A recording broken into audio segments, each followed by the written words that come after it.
Deyirlər ki, sağlamlıq səssiz xoşbəxtlikdir. Bu xoşbəxtliyi qorumaq üçün yenidən canlı qarşınızdayıq. Hər kəsi salamlayıram. Uğurlu gün arzusu ilə söyləmək istəyirəm ki, bugün də yenə eyni enerji ilə qarşınızdayıq. Bir neçə gündür deyirlər ki, çox güclü bir maqnit qasırğası var. Amma buna baxmayaraq əminəm ki, ümid eləyirəm ki, əhvalınız yerindədir. Özünüzü yaxşı hiss eləyirsiniz. Yox, bir balaca narahatlığınız varsa, o zaman çayınızı süzün, ekran qarşısına keçin. Bugün sizə faydalı olacaq ki, həm bu maqnit qasırğasına da sinə gərəsiz, həm də daha sağlam olub özünüzü yaxşı hiss edəsiz. Hər kəsə can sağlığı arzusu ilə söyləmək istəyirəm ki, bugün də dəyərli mütəxəssislərimizlə əl-ələ verərək müxtəlif mövzularla qarşınızda olacaq. Amma ilk həkim qonağımızı sizə təqdim etməzdən öncə istəyirəm verilişimizin sponsoru Referansdan daha bir yeniliyi diqqətinizə çatdırım. Bilirdinizmi? Ürək sağlamlığınızı cəmi 4 dəqiqə ərzində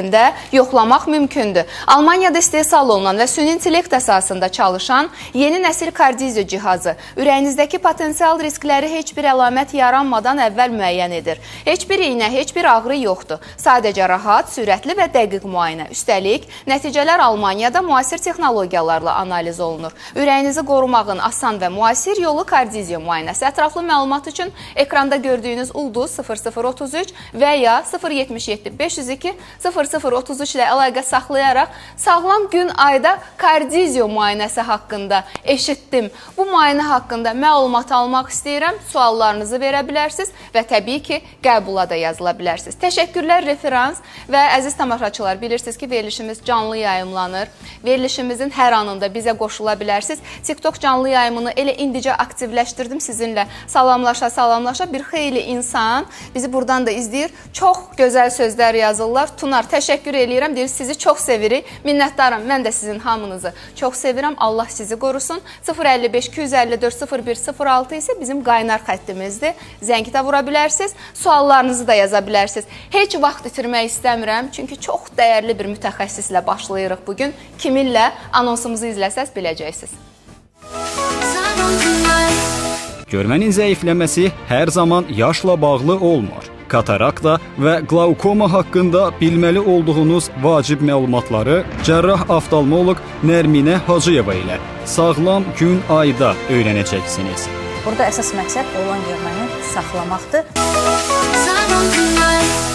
Və studiyamıza gözəllik gəlib. Həm gözəl həkim, həm gözəl insan, həm gözəl xanım. Yəni, gözəl dost, gözəl həyat yoldaşı, gözəl ana, gözəl övlad. Bunu sıranı davam edə bilərəm. Elə bu xanımın üzünə baxmaq kifayətdir. Və inanın, təkcə Azərbaycandan yox, eləcə də dünyanın bir çox ölkələrindən tibb üzrə fəlsəfə doktoru, cərrah oftalmoloq Nərminə Hacıyevanı deyib gələnlərin sayı çoxdur. Xoş gəlmisiniz Nərminə xanım. Çox sağ olun, nə gözəl sözlərdir. Ürəkdən gələn sözlərdir. Enerjimi həmişə yüksəldirəm mən. Var olasınız. Sizin verilişinizdə çox sağ olun, yenə də dəvətiniz. Var olasınız. Deyir, Newtonun 3-cü qanunu. Təsir əks təsirə bərabərdir. O enerjini mənə necə elə, bax, efirə daxil olan kimi yolladısa, o enerjidir idi məni danışdıran. Yəni, burada heç bir əzbər filan sözlərdən söz belə gedə bilməz. Ürəkdən gələn sözlər idi. Çünki siz buna layiqsiniz. Və Nərminə xanım, mən hər zaman deyirəm, hər zaman bunu, bəlkə də hər efir olacaq ki, mən bunu deyirəm ki, mənim üçün birinci insanlıqdır. Mənim üçün insan peşəkar ola bilər, insan əvəz olunmaz ola bilər, amma deyirlər ki, əvəz olunmaz insanlar yoxdur. Bizim bir köhnə müdürümüz var idi, o eləmişdi. Əvəz olunmaz insanlar yoxdur. Mənim üçün var belə əvəz olunmaz insanlar. İnsanın peşəsi ilə bərabər insanlığı yerində olmalıdır. Sizin o pasientlərə yanaşmanız, onların hamısına bir-bir onları anlatmağınız çox gözəldir. Bax, Akademik Zərifə Əliyev adına Milli Oftalmologiya Mərkəzində günün birinci yarısına kimi, gün ortaya kimi çalışırsınız. Dayanmadan həmin o gələn pasientləri anladırsınız, müayinə edirsiniz. Günün ikinci yarısında isə elə rəhbəri olduğu Hat Medicine klinikada pasientləri qəbul edir Nərminə xanım və bu günlərdə onun qəbuluna yazılan insanların da sayı çoxdur. Bilirik, yay tətilləri başlayır və valideynlər o bəhanələr gətirirdilər ki, vaxtımız yoxdur, övladımızı müayinəyə apara bilmirik. Artıq bu bəhanələr də kənar qalır. Çünki yay tətilində daha çox müayinələrə gəlirlər. Ekranda gördüyünüz nömrələrlə əlaqə saxlayaraq doktorumuzun qəbuluna yazıla bilərsiniz. Və əziz tamaşaçılar, çox yazırsınız, gözümdə bulanıqlıq var, görmə zəifliyim yaranıb, göz təzyiqi problemlərim var. Bax, əgər bu sözləri, bu ifadələri işlədirsinizsə, bu mövzunu qaçırmayın. Çünki cərrah oftalmoloq Nərminə Hacıyeva ilə katarakta və qlaukomadan danışacağıq. Adları nə qədər ağır səslənsə də, biz bu xəstəliklərdən əvvəlcədən məlumatlı olsaq, nəticələr daha ürək açan olar. Elədir, doktor? Əlbəttə ki, elədir. Ümumiyyətlə, katarakta çox yayılıb. Katarakta nədir? Hamı bilir. Katarakta qorxulu bir hal, qorxulu bir xəstəlik və durum deyil. Katarakta bilurun bulanmasıdır. Niyə biz hər mövzuda katarakta plus glaukoma, yəni ki, glaukoma ilə birlikdə danışırıq? Çünki daha təhlükəli haldır. Haçan ki, pasiyentdə həm katarakta, həm glaukoma var. Ancaq kataraktadırsa, burada çox gözəl sözlər eşidir. Pasiyent vaxtında gəlsə, əlbəttə ki, gecikmiş hallarda deyil. Vaxtında gəlsə, yetişməmiş hallarda bəzi pasiyentlər deyir ki, həkim, bəs mənə deyiblər, yetişməyib. Bəli, yetişməmiş halda katarakt əməliyyatı olmalıdır. Çünki yetişməmiş halda sulu bir maye olur. Sulu, yumuşaq mayeni fakoemulsifikasiya üsulu ultrasəs oradan parçalayır, sulu şəkildə 2 mm kəsikdən xaric edir. 2 mm kəsik təsəvvürünüzə gətirirsiniz. Necə balaca? Yəni yumuşaq olmalıdır ki, daha sonra bilurun yerinə linza qoyulsun. İnanın ki, bu suallar hələ də bizə gəlir. Çünki illər bundan öncə, Nərminə xanım, üzr istəyirəm, sözünüzü də kəsdim. Başqa üsullardır. Hamı deyirdi ki, qoy yetişsin, qoy daşdaşsın ondan sonra. Onda aparatlarda başqa idi axı. Qarmaq kimi belə bir var idi, cərrah aparatı, hansı ki, onu xaric etmək üçün o daş formasında olmalı idi. İndi təsəvvürünüzə gətirin ki, daş formasında olanda ultrasəslə artıq parçalamaq da mümkün deyil. Ultrasəsin vaxtı da çox işləyir, əməliyyatın vaxtı uzanır. Elə hallara gətirib çıxartmayın ki, 2 mm kəsiklə yox, daha köhnə üsulla artıq böyük kəsik, 7-8 mm və ekstrakap deyirik biz ona. Ekstrakapın vasitəsilə siz dediniz, belə oraq kimi. Bəli, o alətlə belə sendviç kimi onu xaric edər. Yəni, belə bir ağırlaşmış halı hesab olunur da artıq bu daşdaşanda. Artıq diaqnozu da gedir, ağırlaşmış, tam dərəcədə, ifrat dərəcədə yetişmiş mirvarisi. İnşallah eşidək ki, hər kəs də bu əfsanəni, bu mifləri kənara qoyub, bu düşüncələri kənara qoyub və vaxtında həkimə müraciət edib, həm öz işinizi asanlaşdırırsınız. Neçə dəqiqə çəkir Nərminə xanım? 10 dəqiqə. 10 dəqiqə maksimum. Amma o ağırlaşmış halda artıq zaman da uzanır. Sonra bərpa müddəti də uzanır. Həm də bərpa müddəti, siz daha çox kontrol müayinələrə gəlirsiniz, əməliyyatın vaxtı da uzana bilər. Və orada ağırlaşmaların sayı da, bir də görürsünüz, çox olur. Ona görə, yəni, hər şeyin vaxtında olması daha yaxşıdır. Gözəldir. Və bilur çıxandan sonra deyirəm ki, bu suallar yenə də gəlir. Həkim, keçən həftə əməliyyat edirik, cavan pasiyenti 45 yaşında kataraktası var. Həkim, deyirəm, linza qoyur, bəs olmaz linzasız, əlbəttə ki, olmaz. Çünki bilur bizim linzamızda, Allah yaradan linzada o çıxırsa yerinə linza qoyulur. Linzaların növləri fərqlidir, o barədə mən də başqa həkimlərlə dəfələrlə danışmışıq. Bunda biz dayanmayacağıq, glaukomadan danışaq. Əgər katarakta glaukoma ilə birlikdədirsə, bu artıq daha ciddi bir durumdur və glaukoma əlbəttə ki, daha erkən yaşlarda aşkar olunmalıdır. Ona görə burada 40 yaşdan sonra hər bir pasiyent gözdə şikayəti olmasa da bir dəfə heç olmasa göz təzyiqinizi ölçün. İldə bir dəfə. İldə bir dəfə göz təzyiqi ölçmək 2 dəqiqəlik bir prosedurdur. Hər klinikada var, hətta poliklinikalarda da var. Heç olmasa biləsiniz, təzyiq var yoxsa yoxdur.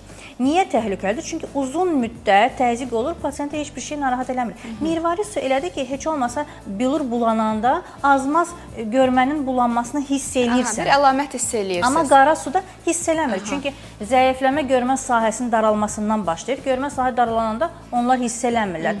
Fərqinə varmırlar. Artıq tamam daralanda boruvari görmə sahəsinə çatanda onda həkimə müraciət edirlər. Onda da elə çıxır ki, artıq 10 il burada qara su var. 10 ilini itirib, göz təzyiqi 10 il ərzində yüksək idi. Bir balaca burada ağrılar hiss eləyə bilər. Çünki göz təzyiqi yüksək olanda migren ağrıları kimi. Migrendir, dərman atır, baş ağrı dərmanı atır. Bir müddət yaxşı olur, sonra yenə olur. Nevropatoloqa gedir. Dediyim kimi bu dərmanlardan istifadə edir.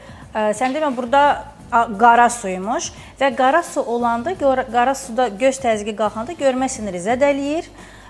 Görmə sinirinin qurumasını gətirib çıxardır və təhlükəsi ondan ibarətdir ki, gec vaxtlarda müraciət edəndə, hətta biz müalicəni başlayanda göz təzyiqini salırıq, göz təzyiqi normadadır, amma yenə də əlbəttə ki, artıq... Vurduğu zərbəni vurub da. Bəli, həm vurub, həm də ki, Düzdür, sürətini azaldırıq biz. Artıq görmə belə sürətlə azalmır, biraz daha az, amma yenə də az da olsa, yavaş-yavaş ay-bay, hətta təzyiq normal olsa belə bir çox pasientlərdə ilbəil görmə zəifləyir. Niyə? Onlar fikirləşirlər ki, göz təzyiqim normaldır, arxain olurlar. Xeyr, göz təzyiqi hətta normal olanda belə bu sinir o qədər zəifdir. Həmin sinir üçün artıq normal göz təzyiqi də çoxdur və az bu görmə azalır. Ona görə burada artıq bizim müalicəyə ehtiyac olacaq görmə sinirinin quruması müalicəsinə. Bilirsiniz, bizdə görmə sinirinin müalicəsi var. Bu artıq göz təzyiqi salmaq müalicəsi deyil. Haçan ki, pasiyent hansısa yollar ilə göz təzyiqini salıb, ya əməliyyat ilə salıb, ya damcılar ilə salıb, amma yenə də kontrol müayinələrdə aşkar olunur ki, görmə sahəsi daralır və getdikcə, yəni bu proses dayanmayıb, burada biz öz müalicəmizi təklif edə bilərik ki, tamam dayansın.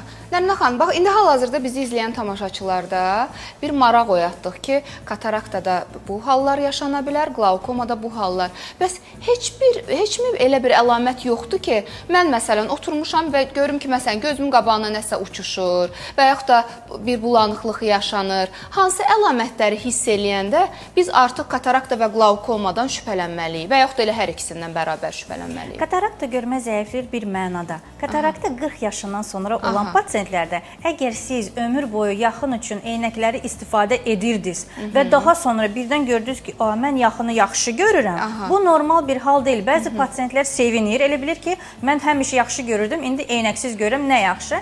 Bu artıq kataraktanın əlamətidir. Çox belə yayılmış əlamətidir. Pasiyent gəlir ki, həkim, mən yaxını yaxşı görürəm. Bu normal deyil. Yaxını kim yaxşı görür? Ya miopiyası olan pasiyent, uzağı görmür, yaxını yaxşı görür. Yaxından görmədi, fokus problemi, anadan gəlmə olan və yaxud da bilur bulanır, bilur bulananda artıq fokus dəyişilir, onlar yaxını yaxşı görürlər, amma uzaq bulanır. 40-dan sonra insanlara 40 yaşdan aiddir. sonra, bəli. Çünki 40 yaşdan sonra presbiopiya şikayətləri yaranır, yaxından zəif görmə problemləri yaranır və bu normaldır. Əgər siz yaxını 40 yaşdan sonra görmürsünüzsə, ya sizdə miopiya var, ya sizdə katarakta var. Maraqlıdır ki, mənim ətrafımda olan idiniz, məndə hələ 40 olmayıb, hələ var. Amma mənim ətrafımda 40 yaşı artıq tamam olan insanlar deyir, sanki elə bir doğum günümü gözləyirdi. 40 yaşım olan kimi səhərsi günü telefona belə baxırlar. Belə eləyirlər ki, baxım görüm necə görünür. Yəni bu normal haldır. Hamının başına gələn bir haldır da. Pozğunluğun nəticəsində. Akkomodasiya nədir? Fokus edən, bizdə akkomodasiya edən əzələ var, hansı ki, bilur təmin edir bu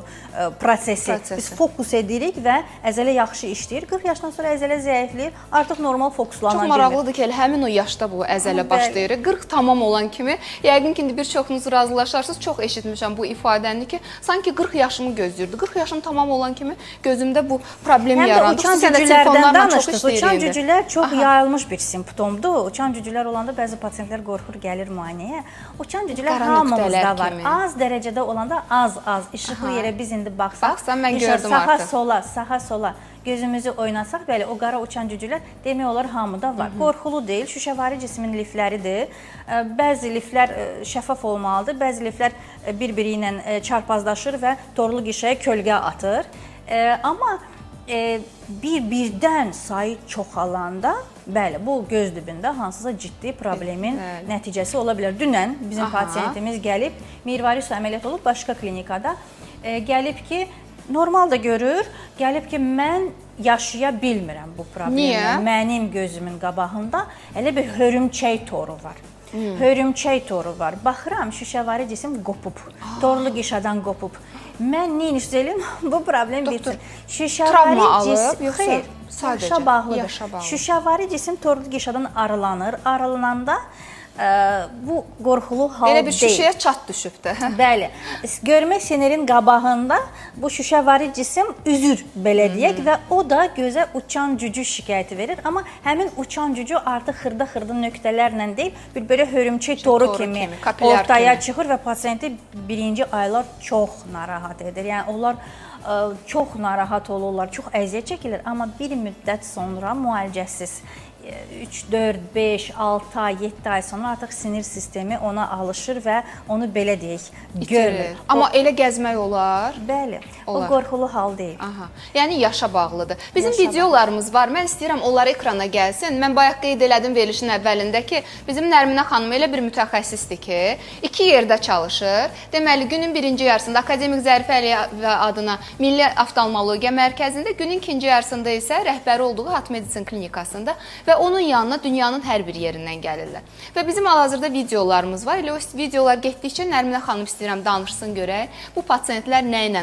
bağlı müraciət etmişdilər? Bu pasiyent bu yaxınlarda bizə gəlib, müraciət edib, balacadır, 6 ayı var, görmə sinirin quruması, tam halsız, tam cansız belə bir uşaq idi, nevroloji uşaq idi.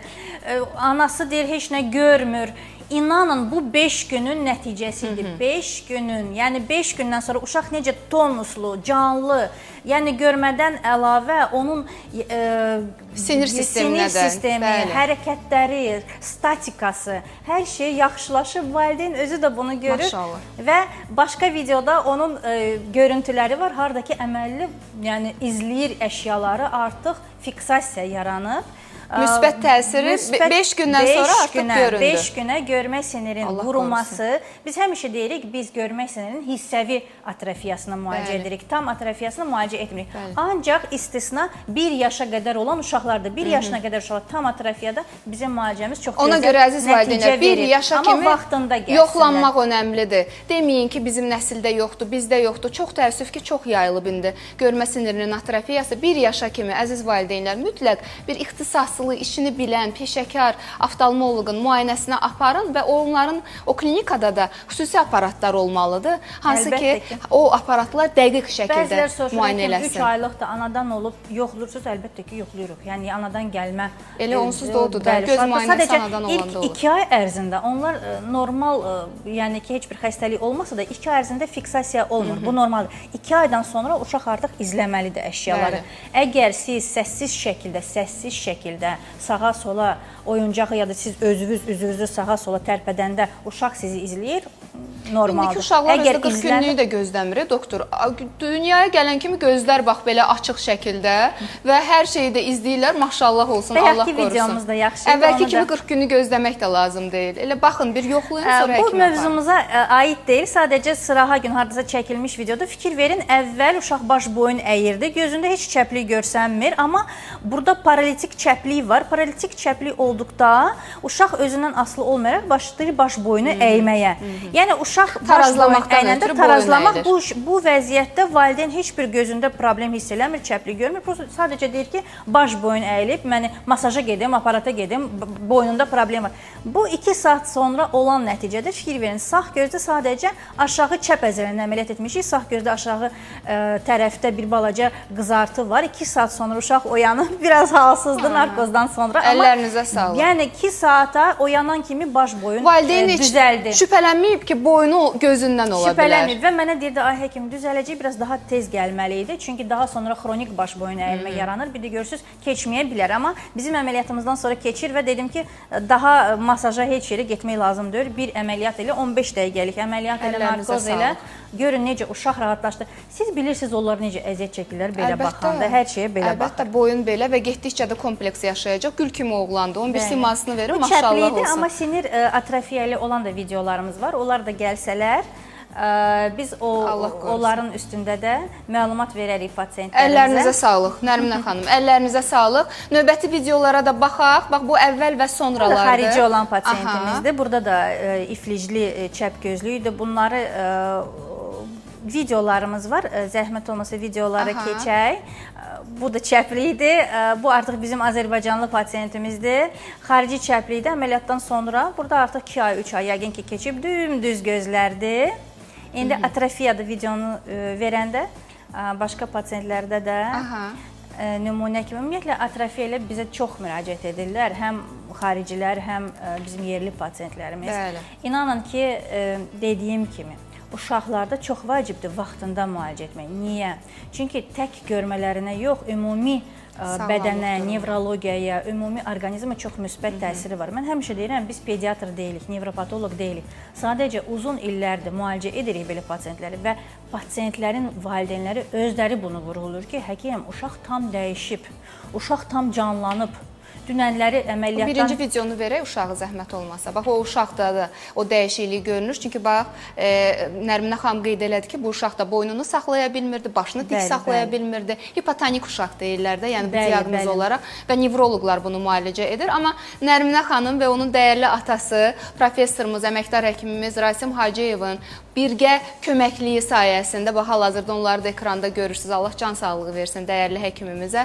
İnşallah növbəti həftə onu da görəcəksiniz və onların sayəsində bu cür bizim balalarımız, bu cür uşaqlar, müraciət edənlər də çox gözəl nəticələr əldə edirlər. Ümumi sağlamlıqlarına gözəl təsir edir. Bəli. Əsas məsələ. Balacalar onlar demir, valideyn hiss edir. Amma böyükləri müalicəndə onlar özləri deyirlər ki, həkim, mən başqa cür olmuşam. Əvvəllər çox xəstələnirdim, indi xəstələnmirəm. Əvvəllər təzyiqim qalxırdı, indi qalxmır. Əvvəllər şəkərim yüksək. Hətta belə proseslərə də müsbət təsiri var. Həm də biz müalicədən qabaq başa salırıq, necə həyat tərzi sürmək lazımdır ki, daha xəstələnməyəsiniz. Çünki mən həmişə deyirəm, pasiyent, insan özü öz həkimi olmalıdır. Ən çox özü özünü hiss eləməlidir. Biz sizə, ya biz, ya başqa həkim, başqa klinika sizə müalicə yazanda bu bir kurs müalicədir. Biz sizi bir anlıq sağalda bilərik. Daha sonra siz evdə necə yeməyinizə fikir verirsiniz, necə həyat tərzi sürürsünüz, necə əsəbləşirsiniz, necə yəni ki, yaşayırsınız, o ən böyük, bəli, önəm kəsb edir. İnanın ki, biz danışdıqca həmişə yadıma düşür son pasiyentlərim. Hardasa 3-4 gün qabaq cavan uşaq 21 yaşında görmə sinirin quruması ilə, deməli, bir göz demək olar tamamilə görmürdü, bir gözdə də 5% görmə var idi. Dedim, niyə? Səndə deyir, axır hardasa dekabrdan başlayıb. Nədən? Mən Moskvada işləyirdim, orada hansısa biznes ilə işləyirdi. Orada məni çox sıxışdırdılar, mən çox əsəbləşdim, stres oldum. Dedim, sizə bu lazım idi. Görün, stres necə... Bir göz tamamilə məhv olub, bir gözdə 5%. 21 yaşında uşaq. Yəni, artıq burada müalicənin əsas məqsədi olan görməni saxlamaq. Heç olmasa. Çünki, bəli. Və pasiyent amma vaxtında müraciət edəndə görmədə biraz artım olur. Nərminə xanım, siz bir fürsətdir də bugün buradasınız. O qədər işləri var Nərminə xanımın, o qədər əməliyyatları var. Onu bura gətirmək üçün biz dəfələrlə onu dəvət edirik. Sağ olsun, bugün dəvətimizi qəbul edib gəlib. Nərminə xanım, bayaq dediniz, bax, izləyicilərimizə ki, indi hal-hazırda danışırdınız ki, həyat tərzi dəyişməlidir. Ümumiyyətlə, bax, siz bu işdə neçə illərdir bu sahədəsiz, atanızın yolunu davam etdir. Gözünüzü açandan evinizdə belə bir həkim olub da, bir ata olub. Həm də ki, həkim qismindəki əməkdar həkimimiz, bizim professorumuz, dəyərli Rasim Hacıyev, onun titullarını saysam buna zaman yetməz. Ömrünü oftalmologiyaya həsr etmiş bir həkimimiz. Baxın, insanlara biz nə məsləhət görə bilərik ki, fərqi yoxdur, o insanın gözündə problem var və ya yoxdur. Amma göz sağlamlığımızı qoruyaq. Hər kəs diqqətlə dinləsin, mən özüm də diqqətlə dinləyirəm. Siz inanın ki, göz sağlamlığımıza məhz həyat tərzi təsir edir. Məhz qidalanma təsir edir. Bəzi pasiyentlər fikirləşər ki, mən nə yeyirəm, onun gözə nə əlaqəsi var? Birbaşa əlaqəsi var. İlk öncə göz müayinəsini keçməlisiniz. O bir mənalı. Əgər gözdə hər bir şey normaldırsa, əgər siz uzun müddət yaşamaq və sağlam yaşamaq istəyirsinizsə, gözdə heç bir problem yaşanmasını istəmirsinizsə, stressdən əlbəttə ki, uzaq durmalısınız. Bacardığımız Çünki stres, biz nümunə kimi mən oğlanı görmə sinirin qurumasına gətirib çıxardır.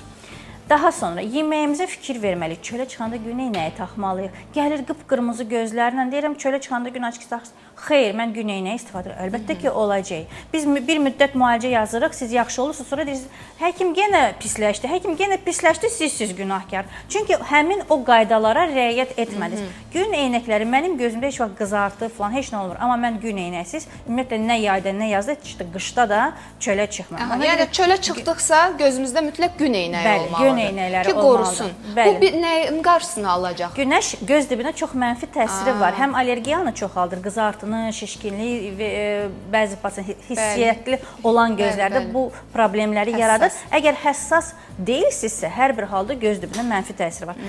Genetik xəstəliklər, toyuq korluq ilk öncə gün eynəyi taxmalıdır. Çünki günəş zəhərdir. Sizin göz dibinizdə xəstəlik yoxdursa da zəhərdir. Göz dibinizdə xəstəlik olsa 2 qat, 3 qat zəhərdir. Ona görə bu bir mənalıdır. Yeməyinizə fikir Siz verin. deyəndən sonra mən də gülüyorum. Mən əvvəl taxmırdım, nə yalan deyim. Burnuma əzirdi, ona görə taxmırdım. Amma indi həmişə taxıram. Elə pasiyentlər var, deyir gözüm ağrır. Gözüm ağrır, nevralgiyada vurur gözünə.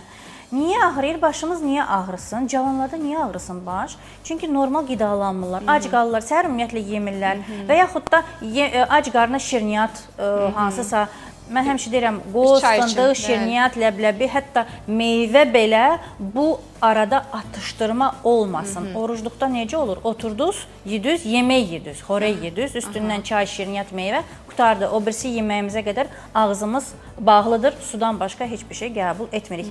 Səhər gün, orta axşam gündə ya 2 dəfə, ya 3 dəfə qidalansanız, arada ağzımız bağlansa, atışdırma olmasaz, inanın nə qədər uzun yaşayacaqsınız. Baş ağrılar olmayacaq, göz ağrıları olmayacaq. Göz ağrılar baş ağrılardandır. Ona görə bunları həmişə başa salır. Bir də əlbəttə ki, yüngül də olsa fiziki aktivlik olmalıdır. Stres əsəbdən uzaq, yeməyimizə fikir verək, güneynəyimizi taxaq və yüngül fiziki aktivlik etsək, ümumiyyətlə, bizdə pasiyent olmayacaq yəni. Var olasınız Nərminə xanım. O qədər təşəkkür etmək istəyirəm sizə. Çünki bu məsləhətlərin hər birinə biz əməl etsək, təkcə göz problemlərindən yox, eləcə də bir çox digər xəstəliklərdən də uzaq qala bilərik, daha sağlam yaşaya bilərik. Dəyərli həkimlərimizin savadı sayəsində bugün bunu da öyrəndik. Nərminə Hacıyeva, tibb üzrə fəlsəfə doktoru, cərrah oftalmoloqumuz var olsun. Minnətdaram Nərminə xanım. Var olasınız və bir daha qeyd etmək istəyirəm ki, Nərminə xanım günün birinci yarısında Akademik Zərifə Əliyeva adına Milli Oftalmologiya Mərkəzində, günün ikinci yarısında isə rəhbəri olduğu Hat Meditsin klinikasında pasiyentləri qəbul edir. İcra etdiyi əməliyyatlar sonsuzdur, saysızdır. Hər cür göz xəstəlikləri ilə bağlı müraciət edə bilərsiniz. Mən bəzilərinin adını indi tez sadalayacağım. Katarakta, glaukoma, çəp gözlük, keratokonus, eynəkdən azad olma əməliyyatları, göz dibinin genetik xəstəlikləri və elə indicə haqqında danışdığımız görmə sinirinin atrofiyası ilə də bağlı müraciət edə bilərsiniz. Yetər ki, erkən müraciət edəsiniz. Bir daha mən buradan valideynlərə səslənmək istəyirəm. Bəli, əvvəllər deyirdilər ki, uşaqdır, böyüyər, gözündə bir problem yaşanarsa onda həkimə apararıq. Amma indi xəstəliklər görürsünüz nə qədər gəncləşib, nə qədər cavanlaşıb. Övladınız dünyaya gəldisə, bir ailədə bir körpə dünyaya gəldisə, bu qaydadır. Yəni, mütləq oftalmoloqun müayinəsindən keçməlidir. O körpə həyatının ilk dönəmində, ilk günlərində, ilk aylarında nə zaman olursa olsun 1 yaşına kimi siz zaman qazana bilərsiniz, xəstəliklərin qarşısını ala bilərsiniz və gələcəkdə balanızın görməsində yaranacaq problemlərin qarşısını ala bilərsiniz. 051 552 52 34 050 327 18 82 elə indi zəng vurub doktorumuzun qəbuluna yazıla bilərsiniz. Əvvəlcədən yazılmaq şərtdir. Çünki yenə deyirəm, doktorumuzun qəbuluna təkcə Azərbaycandan yox, eləcə də dünyanın bir çox ölkələrindən pasiyentlər gəlir. Elə bayaqdan nümayiş etdirdiyimiz videolarda da bir çox xarici vətəndaşları biz gördük.